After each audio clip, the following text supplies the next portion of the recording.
me, it's just a general congratulations to Ireland in their 100th year of suffrage, and their wanting to be leading in this area and inviting us to Dublin. It was my first time there. Same here. And the hospitality was amazing. There was just under 50 countries that were represented at this Congress, and I think it was the stories that they told us around the issues that they were facing.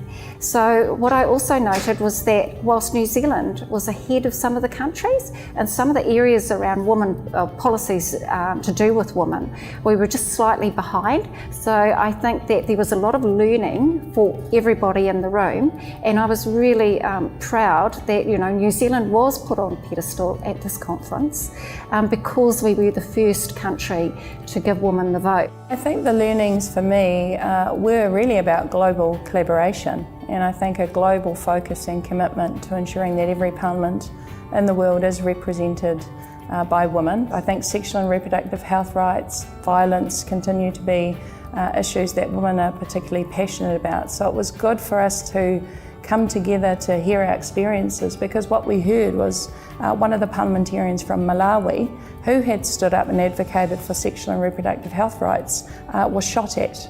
She literally put her life on the line in advocating in her country for sexual and reproductive health rights. So, sharing those stories and the bravery of some of the women around the world will remain with us, and we have a resolve, I think, to make sure that this Parliament is more reflective of women. The area around her story, there was a big emphasis on her story, and I don't think in New Zealand we really emphasise that much, and I think that as women we really need to start telling our stories through the Her Story program, and would love to bring that back, and maybe if we were able to, and Mr. Speaker agrees to helping us to host the next Global Women's Conference, perhaps we would be able to launch something like that for New Zealand. The main output or outcome that we as women caucuses representing our parliaments have committed to is the Dublin Declaration that essentially reinforces how valuable women caucuses are.